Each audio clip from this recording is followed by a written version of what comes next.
Hello everyone, welcome back to all of you in the Smelly Army. So today we're going to be having a look at two great new fragrances from the house of Bois. Before we do that, I have to make ends meet somehow, and therefore I'm putting a couple of adverts at the beginning of each video. So I'll be right back after these messages. This is a very new fragrance for men. Turbo by Fabergé. Turbo. Turn it on.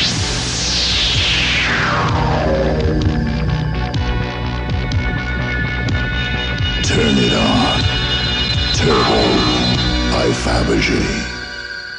It delivers. Welcome to the House of Tang, Enfield's unique Cantonese and Szechuan restaurant. Enjoy the atmosphere at the House of Tang while you sip an exotic cocktail. Tempt yourself with an appetizer or savor lunch and dinner specialties from Tang's ample menu. The House of Tang also features a banquet room for holiday parties and gatherings. Experience the House of Tang today for the finest in Cantonese and Szechuan cuisine. Hello guys, yes, welcome back. Two new fragrances today from the house of Bois Fragrances, and we have today 44 shades of Poseidon and Royal Poseidon. So a big theme this year from Bois has been hybrid clones, where they copy two famous niche fragrances and sort of mix them together and give you something totally new. I've loved this. I've really enjoyed their take on Creed's Aventus mixed with Virgin Island water, which is called Poseidon in the Caribbean, and a load of other really great ones. There have been some Maison Francis Kurkdjian, Baccarat Rouge ones mixed with other things. So we had Casino Elixir, which was a great combination of the MFK with the Aventus. Love that one too. Today then, we've got two Aventus themed fragrances where they mix it with other things. The first one is called 44 Shades of Poseidon, and this takes Creed's Aventus, which I have a 30ml of here, and a decant, and it mixes it with Labo's Vanille 44 for a really great creamy gourmand version of Aventus, I guess you could say. I've got some on a card here. I've been wearing them for the last week or so. Incredible performance on this one. Lasts absolutely ages. You get smelled really well. I've been getting sort of slightly inappropriate levels of waft off myself, so you need to be careful how much you apply. Superb performance, and what you've got is a really nice creamy vanilla. Labo's fragrance is one I'm not actually familiar with, but it has notes including vanilla, a little bit of incense. Some people have even compared it as well to Musc Ravageur by Frederic Malle, so I'd be interested to try that one. But what I'm mainly getting when you combine it with the Aventus kind of notes is a beautiful citrus freshness combined with vanilla, which is a really good combination that I absolutely love. It's almost a bit like a very delicious biscotti, the Italian kind of biscuit that has a really delicate vanilla, a sweetness, and a little hint of some citrusy flavours in it. That's what you get with this fragrance. So if you like Aventus, but you want something a little bit sweeter, if you love gourmand fragrances and you love Aventus, and you want something that's going to be immensely crowd pleasing, then I think this will deliver that, especially with that great performance. You're going to get noticed. Also, I'm very pleased that this one doesn't obviously just smell like a tweaked version of Aventus. Oh, they took Aventus and bunged a bit more vanilla. I'm not sure how they do these, but I don't think they literally just take one oil for one thing and their version of the other. So this, of course, is the 44 Shades of Vanilla is their version of the Labo fragrance, and Poseidon's Elixir is their version of Creed's Aventus. I've got Poseidon's Elixir 11Z, an excellent version, they say, of Creed's 11ZZ01 famous batch. Not familiar with that batch, but it's a really good Aventus clone with great performance. Mixing that with this, then you end up with something that smells totally new, totally wonderful. If you like things like Xerjoff's Lyra, there's a passing similarity to that. It's got that citrus with vanilla combination. Very creamy, very strong in performance, but a certain delicacy going right throughout the scent, actually, which I really enjoy. I'll rattle off the note listing that Bois give for this one really quickly. And so the notes officially are apple, pineapple, bergamot, birch, blackcurrant, jasmine, rose, cedar, guaiac vanilla, aldehydes, incense, we're getting into the Labo Vanille 44 notes now, mandarin orange, patchouli, ambergris, oak moss and musk. So it's really complex. There's an awful lot going on, but the main thing you need to know, it actually, for me, there's a lot of notes in there, but it's fairly linear. What you get at the beginning is fairly close to what you get at the start. It's a perfect balance between freshness and vanilla, with complexity going on in there, and a sort of almost an almondy biscuit thing. Almond's not a listed note here, I don't think, but there's something magical and beautiful about this one, and I'm really pleasantly surprised, because I thought it might just be Aventus with a bit more vanilla. It's not. Gourmand Aventus version with a kind of new theme of its own. Check it out, really like it. Of course, I should mention the price, $65 for your 30ml. That's the only size they do. At the time of shooting this, there's a code DUA15 which would give you 15% off, which takes that down to about $55, which would be about £42 in the UK, where they do ship to as well. So I think, for something so great in performance and with such a lovely and ultimately unique smell, worth considering, absolutely, for sure. Don't forget, if you'd like to join the Smelly Army private members club over on Patreon, there's a link in the description to do that. It costs just $2 a month, and you get an extra video from me every week, plus you get to watch everything I've already uploaded in there.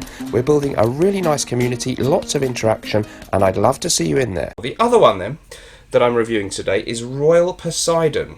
So, Royal Portugal is Dua's take on Creed's Bois de Portugal, arguably maybe my favourite fragrance of all time. If you're looking for a great clone of that, this is absolutely it. It's a fantastically close rendition of Bois de Portugal, maybe with the top notes, the green bergamot stuff, emphasised a little bit more. Lovely sandalwood, lavender, ambergris, an absolutely classic gentlemanly fragrance. So here they've blended their version of Bois de Portugal with Aventus, or their version, I guess, Poseidon's Elixir, mixed with Royal Portugal, gives you Royal Poseidon. Again, I don't think it's as simple as they just go half and half and pour the bottle in.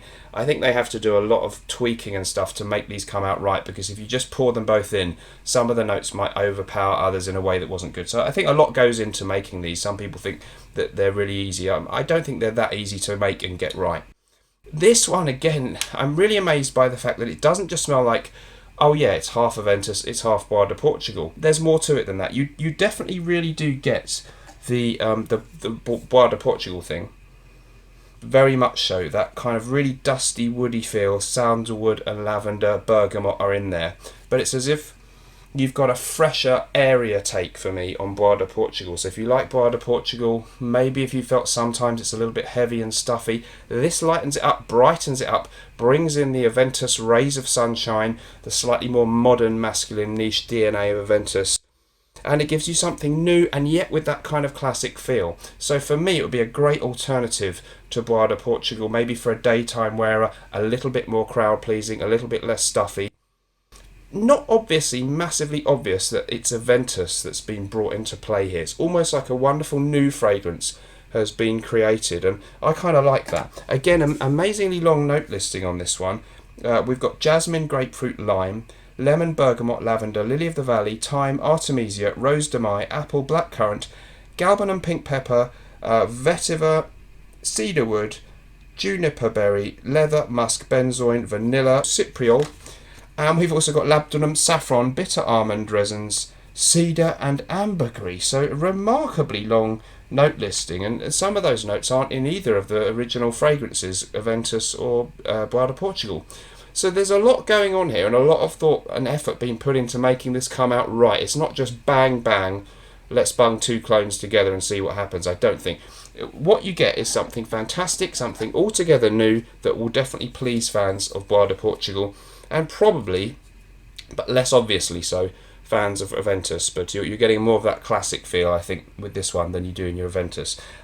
Again, stellar performance, particularly in the longevity, quite decent projection from what I can tell so far, but I've had them on bits of paper, and I have a lot of bits of paper around the house from smelling fragrances, and these, whenever it's a Dua one, they last ages, all day, well, more than all day, 3, 4, 5, 6, a week or something, and you still smell them quite strongly. Other bits of paper with other things last varying amounts of time, but if that's a sort of good test, I think Dua always come out really well in performance.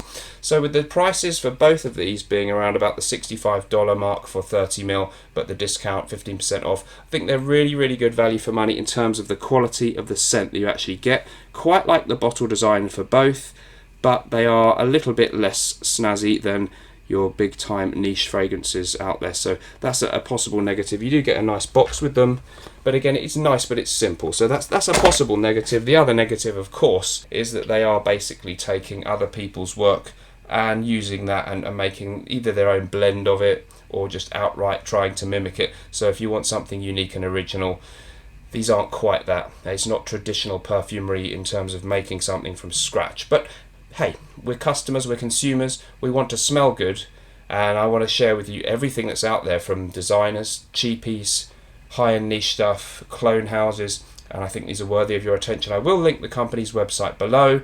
I'm not affiliated with them or working for them in any way other than they send me the fragrances free, for which I'm grateful, and I'm happy to share them with you. These two, both highly recommended, two of my absolute favourites from this kind of hybrid world that they've brought to us this year. Let me know what you think about this in the comments down below, and anything else you'd like to talk about, fragrance related, I'll try and get back to you if at all possible. Thanks ever so much for watching. I'll see you in the next video. Remember, whatever you're doing in life, let's project. Bye bye.